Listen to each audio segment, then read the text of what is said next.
Hello friend, स्वागत है एक बार फिर से आप सभी का हमारे यूट्यूब चैनल में। और दोस्तों, आज हम बात करेंगे केवीएस एग्ज़ाम 2023 का पीआरटी, टीजीटी और पीजीटी के कट ऑफ के बारे में बात करेंगे।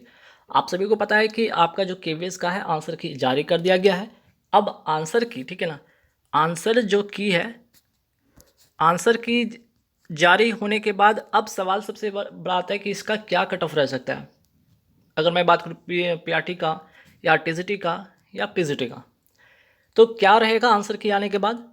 ठीक है, ये तो इम्पॉर्टेंट बात है। और आंसर की आने के बाद जो कट ऑफ आपका बनेगा, ये डिपेंड करेगा यहाँ पे जो आपको यहाँ पे जो चार फैक्टर हैं, ठीक है, ये चार जो मेन फैक्टर, ये भी आपके जो है कट ऑफ पर डिपेंड करता है।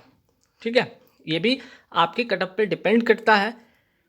तो यहाँ पर जैसे मेन फैक्टर में आपका हो गया टेंटेटिव वैकेंसी। देखिए, इसकी जो वैकेंसी है, अगर केवीएस की मैं बात करूँ, पिछले रिकॉर्ड की मैं बात करूँ, तो देखिएगा कि आप जो वैकेंसीज था, है ना, खासकर पीआरटी का जो वैकेंसीज था 5300 के आसपास में, उसको घटाकर 3000 कर दिया गया था। और बाकी जो टीजीटी था, वो पीजीटी में उसमें क्या हुआ, वैकेंसी को इंक्रीज कर दिया गया बहुत ही ज़्यादा, है ना। तो इसकी जो टेंटेटिव वैकेंसी होती है, ये भी डिपेंड करता है कि कभी आपकी इसकी वैकेंसी कभी बढ़ती नहीं, खासकर याद रखिएगा, खासकर पीआरटी वाले में हमेशा घटती रहती है। तो यहाँ पे घटना बढ़ना, ठीक है, इस बार क्या होगा ये तो नहीं पता, लेकिन हाँ, इसकी जो वैकेंसी है इसमें घटता बढ़ता रहता है। तो ये भी फैक्टर होगा। पहला फैक्टर आपका हो गया ये कि आपकी वैकेंसीज घटते बढ़ते रहती है। दूसरा, नॉर्मलाइजेशन। जी बिल्कुल, आपको यहाँ पे जो एग्ज़ाम हुआ है काफ़ी चरणों में हुआ, काफ़ी शिफ्टों में हुआ, तो ये आपका कहने की नॉर्मलाइजेशन डिपेंड करेगा। नॉर्मलाइजेशन में अगर जिनकी हार्ड शिफ्ट रही है, ठीक है, जिनकी हार्ड शिफ्ट रही है, उनका नॉर्मलाइजेशन में मार्क्स थोड़े अच्छे बढ़ सकते हैं। ठीक है, अगर जिनका 110 के आसपास में है, 120 के आसपास में है, या इवन आपका 105 के आसपास में, 100 के आसपास में, तो ये नॉर्मलाइजेशन में आपका एक अगर वो शिफ्ट हार्ड रहा होगा, तो डेफिनेटली वहाँ से आपके स्कोर अच्छे बढ़ सकते हैं। अब इंटरव्यू में बात हो रही है कि यहाँ पे 3 गुने को बुलाया जाएगा, है ना, 3 गुना को बुलाया जाएगा, या फिर यहाँ पे कुछ लोग 4 गुना कह रहे हैं, या अलग अलग सभी का है ना धारणा है यहाँ पे। लेकिन ऑफिशियल नोटिफिकेशन के अकॉर्डिंग तो यहाँ 3 गुना, लेकिन 4 गुना बुलाते हैं कि 5 गुना बुलाते हैं। अगर ज़्यादा गुना बुलाएंगे तो जाहिर सी बात है कि इंटरव्यू को कंडक्ट कराने में परेशानी होगी। अब मुझे नहीं लगता है कि यहाँ पे 3 गुना से ज़्यादा लोगों को बुलाया जाएगा। अब बात है पेपर लीक का मामला भी है। पेपर लीक हुआ है, तो अभी एक जो ऑफिशियल नोटिस आई है, ठीक है, एक ऑफिशियल आज जो नोटिस आई है, ये भी ध्यान रखिएगा, 9/3/2023 की एक नोटिस आई है पेपर लीक को लेकर, कि जो 28 वाला, ठीक है ना, 28 फरवरी 2023 की जो सेकंड शिफ्ट वाली पेपर है, ठीक है, सेकंड शिफ्ट वाली जो पेपर है पीआरटी की, उसको कैंसिल कर दिया गया।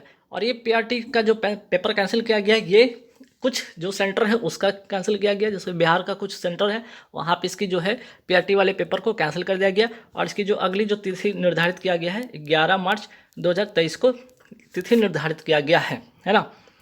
तो कुछ जो भी जो सेंटर, ये जहाँ पे बिहार वाले कुछ सेंटर पे अगर जो कैंडिडेट अगर एग्ज़ाम दिए थे सेकंड शिफ्ट में पीआरटी वाले, तो उनके लिए एक नोटिस है, ध्यान दे दीजिएगा। आप लोगों को फिर से 11 मार्च को फिर से पेपर जाके देना होगा।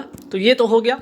अब मैंने यहाँ पे 3 जोन में इसको बांटा है। एक तो रेड जोन हो गया, ठीक है, एक रेड जोन हो गया, एक येलो जोन हो गया, और तीसरा जो हो गया आपका ग्रीन जोन। ठीक है, तो ये 3 जोन में मैंने बांटा है कट ऑफ को कि क्या रह सकता है कट ऑफ। अब इस तक बहुत सारे ऐसे सवाल लोगों ने पूछा कि और ठीक है, अगर 110 होगा तो क्या इंटरव्यू में बुलाया जाएगा, 105 होगा, 100 होगा, या 99 होगा, 95 होगा।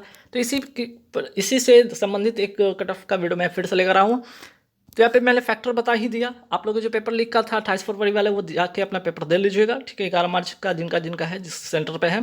तो येलो जोन वाले, देखिए यहाँ पे येलो जोन वाले में क्या है, पीआरटी की मैं बात करूँ यहाँ पे, चाहे वो यहाँ पे जनरल कैटेगरी की मैं बात करूँ, अगर जिनका 110 आ रहा है, ठीक है, जनरल कैटेगरी 110 आ रहा है, ओबीसी कैटेगरी 107 के आसपास में है, एससी कैटेगरी 98 है, और एसटी कैटेगरी आप पीआरटी में अगर इतना है, और जनरल ओबीसी की मैं बात करूँ, इसके बीच में आता है ईडब्ल्यूएस, तो 107 से ऊपर 8-9 के आसपास में रहेगा। चलो ठीक है, तो ये जो है पीआरटी वाले के लिए जनरल ओबीसी एससी एसटी का कट ऑफ रह सकता है। तो ये जितने भी कैंडिडेट हैं, अगर जिनका भी मार्क्स इतना बढ़ रहा है, तो वो क्या करेंगे, इंटरव्यू के लिए आप होप कर सकते हैं, आप उम्मीद कर सकते हैं, इंटरव्यू के लिए आप तैयारी कर सकते हैं। ठीक है, क्योंकि ये सब कुछ अगर आप लोग के साथ ये फैक्टर अगर आप लोग को मिलता है तो डेफिनेटली आपको इंटरव्यू में मौका मिलेगा। टीजीटी की मैं बात करूँ तो जनरल कैटेगरी के 120 अगर बन रहे हैं आपके मार्क्स, ओबीसी 118 के आसपास बन रहे मार्क्स, या एससी 115 और एसटी 110, तो भी आप लोग इंटरव्यू के लिए आप तैयार रहेंगे। ठीक है। अगर मैं बात करता हूँ पीजीटी अगर मैं बात करूँ, जनरल का 125, ओबीसी का 122, एससी का 120 और एसटी का 115, तो भी आप लोग इंटरव्यू के लिए तैयारी कर सकते हैं। तो ये तो हो गया येलो जोन वाला, है ना। येलो जोन में कैंडिडेट हैं, बिल्कुल निराश नहीं होंगे, डेफिनेटली आप तैयारी करेंगे, डेफिनेटली यहाँ से तैयारी करेंगे। मैं फिर से बता रहा हूँ, ये जो जितने भी मैंने फैक्टर बताए, ये कहीं ना कहीं फैक्टर आपको एक बेनिफिट पहुँचाएगा, और बेनिफिट के आधार पर आपको इंटरव्यू कॉलिंग में जा सकते हैं, इंटरव्यू में जाएंगे, वहाँ पे अच्छे मार्क्स लेकर आएंगे। क्योंकि इंटरव्यू और डेमो में अगर आप अच्छे मार्क्स लाते हैं, अगर आपका कम भी मार्क्स यहाँ पे है, अगर इंटरव्यू में आप 40 से 50 मार्क्स भी लाने में सक्सेस होते हैं, डेफिनेटली यहाँ से सिलेक्शन आपका करीब करीब हो जाएगा। ठीक है, ये तो हो गया आपका येलो जोन। अब चलिए येलो जोन के बाद हम बात कर रहे थे अभी कि मैंने अभी बताया था कि ग्रीन जोन। अब ग्रीन जोन में कौन से लोग हैं शामिल, ध्यान रखिएगा।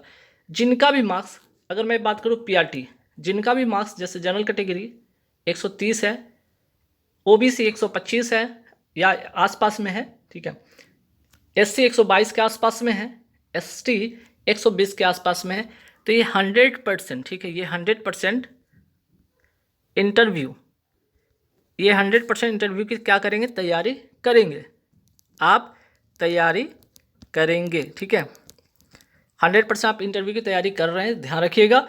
जिसमें कि आपको जो 60 मार्क्स का इंटरव्यू है, ठीक है, 60 मार्क्स का ये क्या है, इंटरव्यू है, तो इसमें आप बेहतर प्रदर्शन करेंगे। ठीक है, बेहतर प्रदर्शन करेंगे अपने अकॉर्डिंग। अगर एवरेज मार्क्स भी आता है, मिनिमम भी स्कोर आता है 25 से 35 के आसपास में, 25 से 35 के आसपास में, तब भी आपका यहाँ पे फाइनल सिलेक्शन हो जाएगा। वही बात करते हैं टीजीटी की, अगर मैं देखूँ यहाँ पे तो 135 जिनका आ रहा है, ओबीसी 130 जिनका भी आ रहा है, एससी 125 के आसपास में, एसटी 122 के आसपास में। मैं यह ग्रीन जोन इसलिए लिखा हूँ कि जिनका भी ये मार्क्स है, तो यहाँ से ये 100% श्योर है, यहाँ से 100% का क्या है, सिलेक्शन तय है। ठीक है, इसलिए कि यहाँ पे 100% क्या है इनका, यहाँ से सिलेक्शन है, क्योंकि ये मैक्सिमम मार्क्स वाले हैं ना लोग, मैक्सिमम मार्क्स वाले, तो डेफिनेटली यहाँ से आप निश्चिंत रहेंगे। वहीं पीजीटी की मैं बात करूँ 140 के आसपास में है जनरल कैटेगरी, ओबीसी 138, एससी आपका अगर 135 है और एसटी 130 है, तो यहाँ से डेफिनेटली आप फाइनल सिलेक्शन की ओर जा रहे हैं, है ना। तो ग्रीन जोन वाले के लिए 100% आपका इंटरव्यू के साथ साथ फाइनल सिलेक्शन तय है।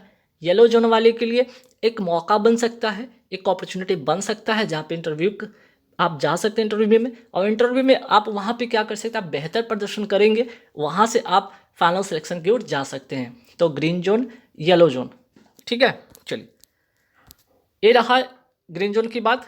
येलो जोन की मैंने बात कर ली, तो फैक्टर में मैंने बता दिया था, और ग्रीन जोन के लिए कोई फैक्टर नहीं भाई, उनका अच्छे मार्क्स है, तो डेफिनेटली यहाँ से आप जा रहे हैं आगे।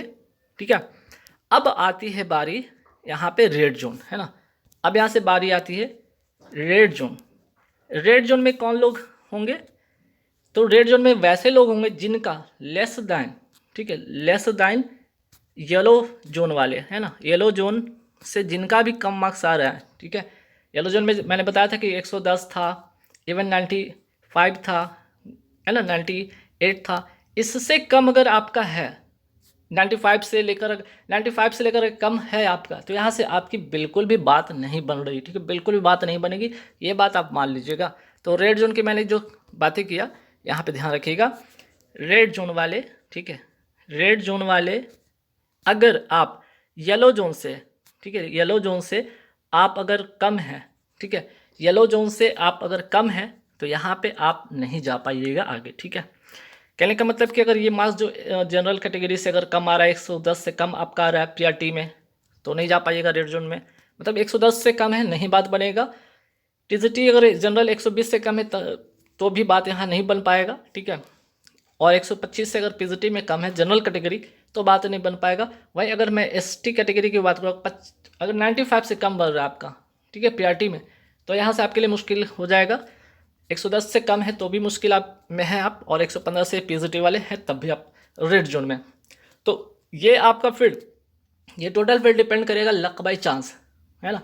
यहाँ पे 100% फिर लक बाई चांस होगा, यहाँ पे डेफिनेटली बिल्कुल कुछ भी नहीं है। तो बस यही था। और एक नोटिस मैंने आपको बताया था कि जो आपका पीआरटी का पेपर कैंसिल हो वो भी ध्यान दे दीजिएगा, ठीक है। तो चलिए वो भी पीआरटी वाले पेपर का जो नोटिस है वो भी मैं दिखा देता हूँ। तो देखिए यहाँ पे 9 मार्च 2023 का क्या नोटिस आया है। तो पीआरटी का जो एग्ज़ाम है, ठीक है, वो एग्ज़ाम कैंसिल हो गया है, ठीक है। पीआरटी एग्ज़ाम क्या हुआ है, यहाँ से कैंसिल कर दिया गया है। तो ये बात आप ध्यान दीजिएगा। तो जो लोग का पेपर कैंसिल हो वो लोग ज़रूर ध्यान दीजिएगा। यहाँ पे नोटिस क्या है, 28/2/2023 का सेकंड शिफ्ट वाले जिनका भी पेपर था उनका कैंसिल होकर अब जो है 11 मार्च को पेपर आयोजित होगा। आपके ऑफिशियल वेबसाइट पे आपकी जो है री एग्ज़ाम की एडमिट कार्ड डाउनलोड वहाँ से कर लीजिएगा। और ये जो है सेंटर, ठीक है, ये वाले सेंटर पे जिनका जिनका पेपर था उनका कैंसिल हुआ, वो लोग आप देख लीजिएगा, ठीक है। तो नोटिस है एक छोटा सा, ये भी ध्यान रखिएगा। और मैंने जो आपको फैक्टर मैंने बताया, ठीक है, जो मैंने आपको फैक्टर बताया है जोन वाइज, ठीक है, तो देख लीजिएगा यहाँ पे येलो जोन में जो कैंडिडेट है वो बिल्कुल आगे जा रहे हैं, और ग्रीन जोन वाले 100% जा रहे हैं, और रेड जोन वाले थोड़े से आप संकट में। तो ध्यान रखिए आने वाले DSS भी जो DSSS भी है उसकी अच्छी वैकेंसी जा रही है, 16,546 के आसपास वैकेंसी आ रही है, ठीक है। तो अब जो अपकमिंग वैकेंसी ये भी ध्यान रखिएगा, DSSS की जो है 2023 की वैकेंसी आ रही है बहुत ही जल्द, आपके मार्च अप्रैल में आपको देखने को मिलेगा, जहाँ पे 16,546 वैकेंसीज है, ठीक है, वैकेंसीज यहाँ पे आ रही है। तो आप लोग इसके लिए जिनका खराब पेपर गया केवीएस का, तो केवीएस के बाद एक बहुत ही बड़ी वैकेंसी DSSS 2023 DSSS 2023 की 16,546 पोस्ट के लिए आ रही है। तो आप लोग तैयारी करेंगे, सिर्फ एक एग्ज़ाम देना है आपको, यहाँ पे इंटरव्यू भी बिल्कुल नहीं है, इंटरव्यू है नहीं, एक एग्ज़ाम पेपर है, ठीक है। तो आप बिल्कुल यहाँ से आप अपने सीट को रिजर्व कर सकते हैं, है ना। तो चलिए इस वीडियो में इतना ही, थैंक यू वेरी मच।